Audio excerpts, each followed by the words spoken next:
매주 화요일은 격주로 부동산 소식 전해드리고 있습니다. 오늘도 부동산 전문가 김지훈 소장님 연결돼 있습니다. 소장님 안녕하십니까? 네, 안녕하세요. 부동산 전문가 김지훈 소장입니다. 반갑습니다. 최근 시중은행에서는 정부의 규제로 대출의 문턱이 높아지고 있었는데, 정부의 가계대출 관리 강화를 위한 조치가 취약계층을 위한 정책 대출까지 손을 뻗고 있습니다. 저소득층과 청년들이 주로 이용하는 디딤돌 대출의 한도를 직접적으로 줄이기로 한 것인데, 이로 인해 취약계층의 주거 안정이 위협받을 수 있다는 우려가 제기가 됐었습니다. 하지만 논란이 커지자 21일부터 실행 예정이었던 이 디딤돌 대출의 한도 축소 조치를 잠정 유예하기로 하루 만에 번복이 됐는데요. 디딤돌 대출을 취급하는 은행 등의 금융권에도 이 같은 내용이 전달됐습니다. 이 디딤돌 대출 규제가 가계부채 관리 강화를 위한 조치였지만 갑작스러운 결정으로 실수요자 사이에서 반발이 커졌던 것이 큰 영향을 미쳤던 것으로 분석이 되고 있는데요. 오늘 이 디딤돌 대출 한도 축소와 관련된 소식 자세하게 좀 살펴보도록 하겠습니다. 전해주시겠습니까? 네, 우선 17일 발표된 디딤돌 한도 축소 소식부터 전해드리겠습니다. 이번 달 17일 금융권에 따르면 5대 주요 시중은행 모두에서 주택도시기금 대출 중 디딤돌 대출 취급을 일부 제한한다고 밝혔습니다. 따라서 애초 계획으로는 신한은행과 하나은행, 우리은행, 농협은행에서는 21일부터 주택도시보증공사 허그 자격심사 신청일 기준 디딤돌 대출의 한도를 일부 제한할 예정이었습니다. 디딤돌 대출은 주택가액이 5억 원 이하인 집을 대상으로 최대 2억 5천만 원, 신혼가구 그리고 두 자녀 이상 가구에서는 4억 원까지도 대출을 받을 수 있는 정책 금융 상품입니다. 한도 내에서 주택담보대출 비율의 최대 70%까지도 대출이 가능하도록 설계되어 있으며 생애 최초 구입일 경우에는 더 높은 80%까지도 대출이 가능했습니다. 대출 금리는 연 2.25%에서 3.15%로 일반 주택담보대출 상품보다 매우 저렴하며 고정금리 또한 5년 단위의 변동금리 중에서 선택할 수 있기 때문에 서민의 주거 사다리로도 많이 불리는 대표적인 대출 상품입니다. 하지만 국토교통부가 최근 시중은행의 디딤돌 대출 지급을 일부 제한하도록 협조 요청을 하며 상황이 바뀌었습니다.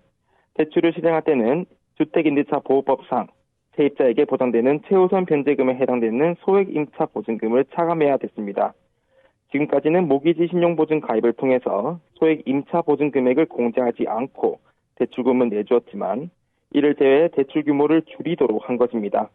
아울러 생애 최초 주택 마련에 대해서는 기존 LTV 80% 기준을 70% 낮추겠다고 알렸습니다. 준공전 신축 아파트를 담보로 하는 후치담보 대출 또한 한시적으로 중단돼 완공 예정인 새 아파트의 입주를 기다리던 분양자에게도 혼란이 생길 수밖에 없었습니다. 하루의 아침에 한도를 수천만 원씩 깎이게 된 상황인 만큼 금융소비자와 입주 예정자, 주택 매수자의 많은 반발이 있던 상황이었으며 일부 은행 지점에서도 갑자기 변환되는 대출 제한에 혼란을 빚었던 것으로 알려졌습니다. 네. 우선 해당 사항을 잠정 유예함으로써 급한 불은 좀 끈 것으로 보이는데요. 하지만 많은 분들이 이용하는 대표적인 정부의 대출 상품이었기 때문에 갑작스러운 대출 제한이 혼란을 가져왔지 않을까라는 생각이 듭니다. 아까 말씀해 주신 바와 같이 이 주거 사다리라고도 불리는 이 디딤돌 대출까지도 정부에서 제한을 하려고 하는 이유가 무엇일까요? 네, 복지와도 같은 디딤돌 대출까지도 한도를 제한하게 된 것은 연말까지 가계대출 증가 목표치를 맞추기 위한 의지에 따른 것으로 보입니다. 실제 시중은행의 자체 가계대출은 순감하고 있지만 디딤돌 대출과 같은 정책 대출로 인해서 그 효과가 보이지 않고 있다는 것이 은행권의 설명입니다. 실제로 지난 15일 기준 5대 시중은행의 가계대출 잔액은 731조 5,444억 원으로 지난달 말 대비해서 5,773억 원 증감에 그쳤습니다. 한 달 5조 원씩 증가하는 추세를 보인 직전과 비교해서는 증가세가 대폭 낮아진 것입니다. 주택담보대출도 줄어들었습니다. 같은 날 5대 시중은행 주담대 잔액은 574조 5,494억 원으로 지난달 말과 비교하면 270억 줄어든 금액입니다. 단 시중은행의 고위 관계자는 각종 조치를 취한 결과 주담대 잔액은 감소하는 상황이지만 디딤돌 대출 등의 정책 대출 접수부는 워낙 많기 때문에 그 효과가 상쇄되고 있다는 것은 사실이라고 밝혔습니다. 철회가 아닌 잠정 유예를 선언했기 때문에 아직 실현될 가능성이 있는 여지가 보이는데요. 디딤돌 대출 한도 축소가 시행이 된다면 대출 실수요자는 어떻게 움직이게 되겠습니까? 네, 잠깐이지만 대출 예정자들에게 혼란이 생겼었습니다. 주택 구입을 위해선 수천만 원의 추가 금액이 필요해졌기 때문인데요. 문제는 이들 대부분의 재정 상황에 여유가 있지 않다는 것입니다. 디딤돌 대출은 부부 합산 연소득 6천만 원 이하인 사람이 대상이며 세대원 전원이 무주택이어야 하는 조건이 있습니다. 때문에 애초부터 서민의 주택 구입 자금 지원이 목적인 정책 자금 대출입니다. 그대로 실행됐다면 추가 자금을 융통할 수 없는 사람들은 현재 보금자리론과 신용대출을 추가로 알아봐야 했을 것으로 보입니다.